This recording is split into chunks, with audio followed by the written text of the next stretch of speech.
Қыздар, сәлем, менің арнама қош келдіңіздер. Бүгін мен сіздерге арықтаудың ең тиімді жолы және мен қалай арықтадым сол туралы сіздермен әңгімелескім келіп отыр. Ең бірінші өзіме тоқтала кетсем, өзім екінші баламды туғаннан кейін бірден толықсып кеттім. Оның себебі балам енді ұл бала болған соң қарны ашып жаңағындай тамаққа тоймай сондай болды да. Мен сүт көп шығу үшін, енді сүтті болу үшін тамақты көп жей бер деген соң, тамақты көп жеп, жаңағы сүтті шай ішіп, тәттілерді жеп, жаңағыдай толықсып кеттім ақырында. Балам 2 жасқа толғаннан кейін баламды суалттым. Кейін маған сіңілім айтты, мен бір меню арқылы, правильный питание арқылы арықтайын деп жатырмын. Жаңағыдай меню сатып алдым. Арықтадым деді, 5 килограмм түсірдім деді бір аптада. Сосын мен де қызығып кеттім. Бірақ маған біреулер жолдасым да айтқан жоқ, арықта, сен толықсып кетіпсің деп айтқан жоқ. Бірақ қайын жұртыма барғанда олар таң қалды. Қайнап келерім, сен толықсып кетіпсің ғой деген сияқты. Мен мән берген жоқпын. Сіңілім айтқаннан кейін ойладым, мен де арықтап көре салайыншы дедім да. Жай қалай болады екен, мен толықпын ба, мен арықтай аламын ба деген сияқты болды да. Сосын мен жаңағы менюді алып арықтап көрдім, диетасын ұстадым, ұстап көрдім. Бір аптада мен 7 килограмм тастадым. Кейін ақырындап басында көп тастайды екенсің да, уже соңына қарай ақырындап азаяды екен. Салмақты су азая бастайды екен. Сол кезде уже мен, получается, бір айда мен 10 килограмм салмақ тастадым. Кейін ұстау беруге болады, арғарай жалғастырып, бірақ мен арғарай ұстаған жоқпын. Кейін кәдімгі күнделікті тамақтарды ішіп жүре бердім, бірақ мен салмақ қосқан жоқпын. 2 жыл өтті, мен 2 жыл болды сол диета ұстағаныма. 2 жылдан кейін тағы да салмақты кішкене мен жақында тағы да тастадым. Өйткені себебі мен толықсыған кезде мына бөкселерім, мына 2 бөксем, мына жерде май дейді ғой, сол шығып кетеді бірден. Және мен бетім кішкене тоқси бастайды да, ішім шыға бастайды. Сосын уже мен білем, айнаға қараймын да, маған арықтау керек деймін да, осы диетаны, правильный питаниені мен осы жазда ұстаймын. Өйткені себебі жазда ең тиімді. Өйткені себебі жазда тиімді дегенім, жеміс-жидектер, көкөністер арзан болып келеді. Жазда ыстықтап жүресің, суды көп ішесің. Сол бір жақсы жері. Сосын жазда осылай ұстаймын да, тағы да 1 жылға мен осылай салмағымды ұстап жүремін негізінен. Правильный питаниемен арықтау үшін ең бірінші мен сіздерге айта кететінім, суды күніне 2-2,5 литр ішу керек. Су міндетті түрде. Және суды тамақтанғанға дейін жарты сағат бұрын ішу керек. Ол міндетті. Және тамақ ішіп болғаннан кейін жарты сағаттан кейін ішу керек суды. Өйткені тамақ қорытылмай қалады. Біз бірден мысалы тамақ ішеміз де су ішеміз, шай ішеміз. Или тамақ ішер алдында суды ішіп аламыз, шөлде кетеміз. Ол дұрыс емес. Қыздар, сосыны ұмытпаңыздар. Кейін таңертең 8-де тамақтанамыз, жаңағы каша пісіріп жейміз. Не болмаса жұмыртқа жеуге болады. Екінші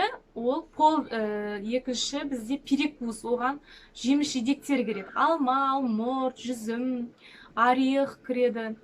Және тағы да айта кететінім, жеміс-жидекті түстен кейін жеуге болмайды. Таңертең түскі уақытқа дейін жеп алыңыздар. Кейін сағат 12-1-де обед уақыты. Оған кәдімгі тамақта кәдімгі ет жеулеріңіз керек. Етті жеп, жаңағы гарнирімен күріш, гречка және салатты міндетті түрде ұмытпаңыздар. Кейін сағат 4-те бізде полдник, 4 пен 4:30 арасы кезінде полдник. Ол кезде біз айран ішу керек. 1 кесе, 1 кружка, не болмаса творог жеуге болады. Енді меню бойынша қарайсыздар ғой. Кейін сағат 6 мен 7 аралығында кешкі тамақ. Ол жеңілірек өте кішкене. Етті де аздап, гарнирсіз, жаңағы тауықтың бір аяғын сүйек, жаңағы тауықтың еті, салатпен міндетті түрде жеп аласыздар. Одан кейін тамақтанбайсыздар. Еш нәрсе жемейсіздер. Қарныңыз ашса су іше бересіздер. Болды. осылай осы қағиданы ұмытпай осыны дәл тура осылай тамақтансаңыздар міндетті түрде арықтайсыздар, салмақ міндетті түрде түседі. Және қонаққа барсаңыздар, енді қазақ баласы қонақсыз болмайды ғой. Қонаққа барғанда міндетті түрде мен диетадамын деп отырып алмай, жеп жаңағындай бешбармақ кесе етін жеп, салаттардан жеп, шай ішіп, кішкене немен шоколадпен өзіңізді бір кішкене бір қуантып отыруға болады әрине, шоколад жеп. Таңертеңгі уақытта шайды ішуге болады. Бір плиточный шоколадпен кішкентай шайды ішуге болады, бірақ шайды көп ішуге болмайды, енді бұл меню бойынша.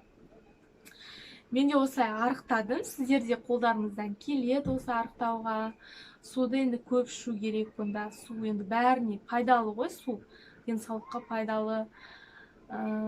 Сіздер де ұстай аласыздар, ол үшін сила воли керек, өзіңізді дайындап аласыз. Ең бірінші мен арықта, уже жай өзіңіз елестетіп көріңізші, әдемі қыпша беліңіз уже шыға бастайды. 5 килограмм тастағаннан кейін уже беліңіз әдемі болып шығып қалады.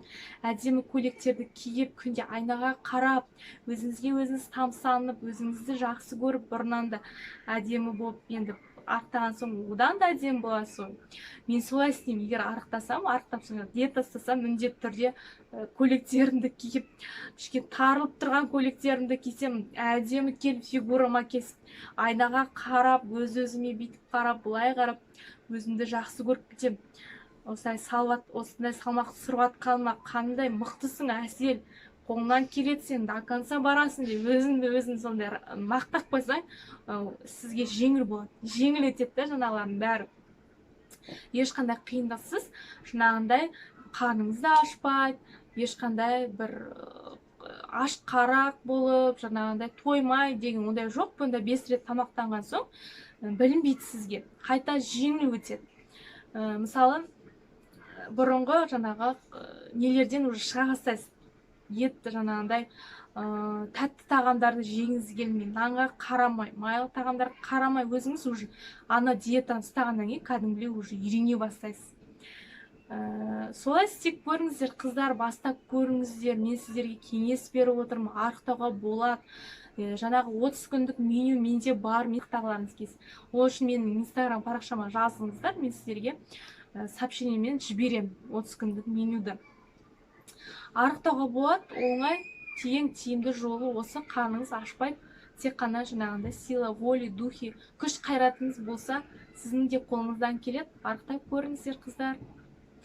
Егер осы видео сіздерге ұнаған болса, менің арнама жазылып, лайк басып, осы видеоға тіркеліңіздер. Мен сіздерді ары қарай тағы да қуантамын, видеолар саламын, шаш күтімін, шаш арналған үйде жасанатын маскалар толып жатыр, қыздар. Сондықтан арнама жазылып қойыңыздар. Мені бір аптада бір видео шығып отырады. Мені көңіл қойып тыңдағандарыңызға рахмет. Келесі кездескенше, қыздар.